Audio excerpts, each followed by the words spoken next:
বাপরে! আমার সামনে রয়েছে ৭ কোটি বছরের পুরনো ডাইনোসরের ডিমের ফসিল। এইটা দেখছেন? এইটা হচ্ছে সম্রাট অশোকের আমলের বেলে পাথরের সিংহ। এগুলো সব ইন্ডিয়ান মাইথোলজিক্যাল পেন্টিং। এটা কি জানেন?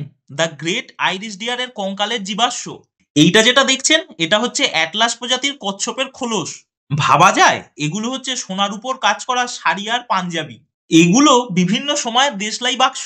কি সুন্দর তাই না পাটের এই দুর্গামূর্তিটা? পাহাড়চূড়ার আতঙ্ক থেকে অতলান্ত সমুদ্র গহ্বর, ধুধু মরুভূমি থেকে ম্যানগ্রোভ অঞ্চল, সবার ইকোসিস্টেমই এক নজরে। এর সাথেই সুমাত্রার লোমস গন্ডার, শিল মাছ, বিভিন্ন প্রজাতির এপ, জলহস্তী স্থলহস্তী সব। গন্ডার জলহস্তী উটের কঙ্কাল যে খালি চোখে দেখবো ভাবতেই পারিনি, তাও দেখে ফেললাম এখানে। এখানেই শেষ নয়, এককোষী প্রোটোজোয়া থেকে শুরু করে খোলসযুক্ত ও খোলসবিহীন অ্যানিলিডা আর্থ্রোপোডা প্রজাতির বিভিন্ন কীটপতঙ্গের জগৎ।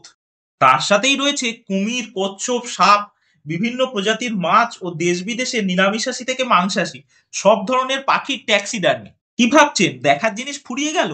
তা নয়, হাতির দাঁতের দেবদেবী থেকে শুরু করে বিভিন্ন ধরনের মূর্তি, কাঠের দুর্গামূর্তি এসবও রয়েছে। আর রয়েছে খ্রিস্টপূর্ব থেকে খ্রিস্টীয় দ্বাদশ শতাব্দী পর্যন্ত বিভিন্ন পাথরের মূর্তি। এর সাথে গান্ধার এবং ভারত শিল্পকলা।